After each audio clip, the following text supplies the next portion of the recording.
if I had that knowledge that we arrived here like a little over 30 years before the Pilgrims, landed here in Plymouth Rock, like, as a kid, when these folks were telling us, go back to where you're from, like, motherfucker, we were here like before you. So like, Exactly.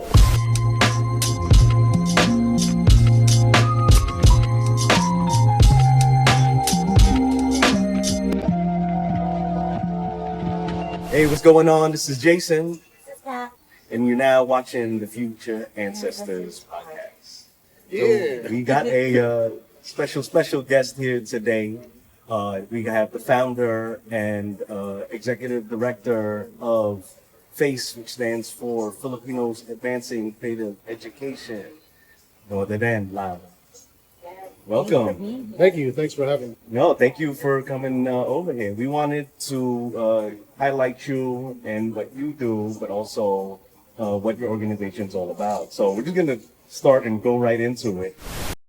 We had some audio issues while recording, so this episode will be a little different. Lyle del Mundo is the founder of FACE, also known as Filipinos Advancing Creative Education, and Lyle is doing some important work in the community. The FACE mission consists of 3 pillars: providing resources for our creative community, social impact, and something Lyle calls ILM. I'll let him explain. ILM. So for us, it's internship, leadership, and leadership.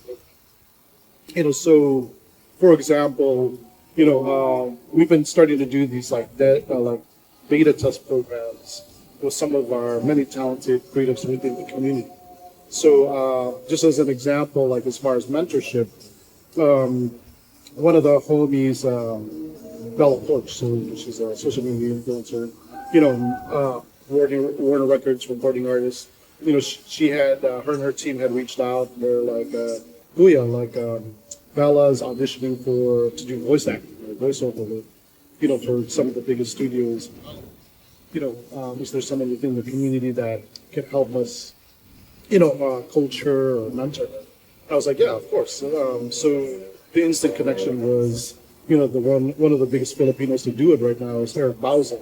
Yeah. He's the current voice of Bugs Bunny, Space Jam, Yeah. the LeBron, so if you're not familiar. Yeah, for sure. So connecting those two, Bella and Bauza, went through several weeks of like coaching and mentoring so that she could get these parts. Now, on Future Ancestors, we're not just highlighting the work, we're also highlighting the person. Here's a little more about the man behind FACE. Talk about your upbringing, growing up Filipino. Growing up for me, while a lot of people are like Chicago, there are a lot of Filipinos in Chicago. But like my kindergarten class, out of like maybe 25 kids, like 12 of them, were Filipino already. Yeah, so growing up, like there was other kids that looked like me. And it was kind of like, throughout elementary school, junior high, even into high school, like it was kind of like the cool thing to be Filipino or hang out with like Filipinos because, and not to be biased or anything, but it seemed like, and this is just from my perception, but it seemed like in the social hierarchy, like in high school, right, like Filipinos excelled in every category, whether you're National Honor Society or you're like even a burnout or a gang member, Whatever it was, we were. Opportunity Filipino everything. Yeah, for sure. So that was kind of like, my upbringing, but from the jump, like I think me personally, I've always been kind of like that go-getter. So, my first job, I was like 12 years old. So while all the other homies, were delivering like newspapers or like mowing lawns or like shoveling the driveway, like me and my homies, my Filipino homies, we started like a DJ group called All Night Dance. So because we were also dancers at the same time, right? So from there we started DJing like our 6, 7, 8, 9, 10, like 11th grade dance. That was like kind of a part-time gig. Even though like back then, between like 3 of us, we had to split like $100 a dance or whatever. But we were the go-to, within like our elementary, grade school, or high school. I see a lot of parallels with that, with the mobile DJ movement, like in the Bay. I saw it here in New York and New Jersey, and then hearing that in Chicago, it's like, wow, it's that ingenuity of Filipino, like, love music. And then I hear it again. It's really cool to hear that it happened down here too, and what we need to hear about. I guess to distinguish us from everyone else, like we had to like kind of rely on our natural creative abilities, right? So like we're the best drummers, best dancers, best DJs.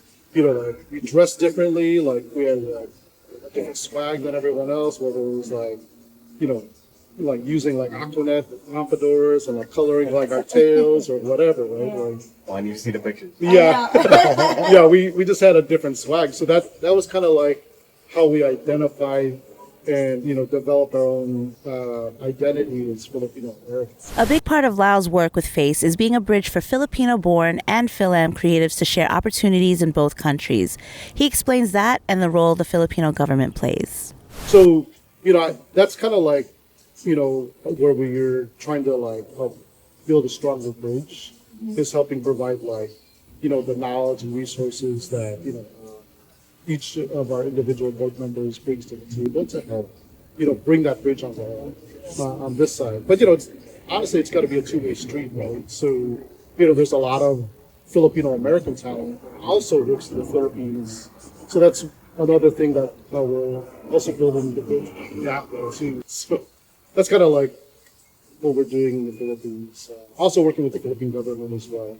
I don't think you guys know this, but so the Philippine government last July, you know, he signed the Creative Industries Act, you know, which is a bill where the Philippines is now making a financial investment into supportive programs, you know, for our creatives. You know, like you guys already know this. Right? Growing up, like I'm pretty sure, like both your parents, you know, they made us go through like piano lessons or like dance lessons or whatever, right? And I think mostly that was probably just to entertain our family or friends at family parties. But, you know, when we came of age where we wanted to pursue that creative career path, they're like, nah. Like, what happened to the support, you know, like that you originally gave us, right? Yeah.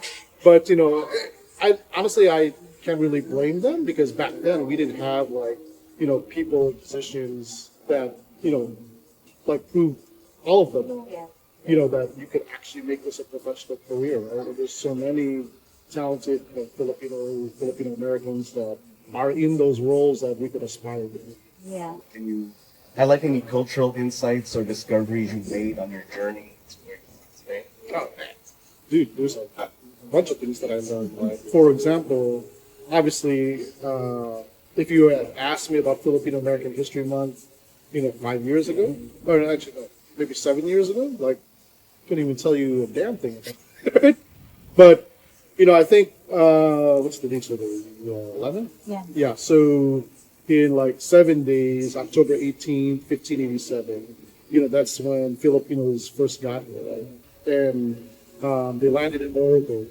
You know, if I had that knowledge that we arrived here like a little over 30 years before the Pilgrims, you know, landed here in Plymouth Rock, like, you know, as a kid, you know, when these folks were telling us, yo, go back to where you're from, like, motherfucker, we were here like before you.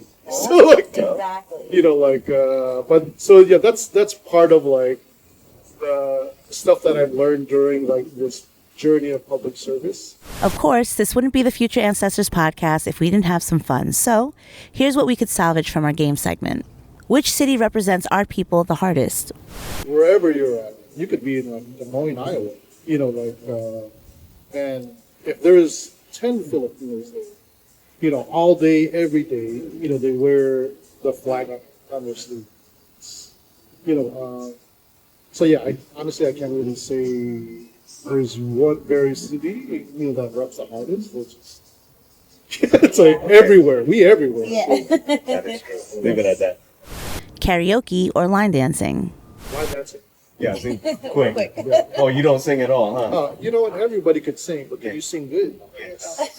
Just like everyone could dance. Can you I dance? need you to teach me the line dance. I don't know how to do it. Like right now? No, not right now. Maybe Oh, tomorrow, I don't know. But like after. after a few more drinks, okay, I got it. Thanks for tuning into the Future Ancestors podcast, where we're drafting blueprints to leave the next generation. Learn more about FACE at faceforward.org. That's FACEFWD.org. Follow Lyle on IG at I Am of the World and the FACE organization at faceforward.org. FACEFWD.org. Please subscribe, like, and comment on whatever platform you find this. Till next time, this is your co-host of the Future Ancestors podcast, Kat.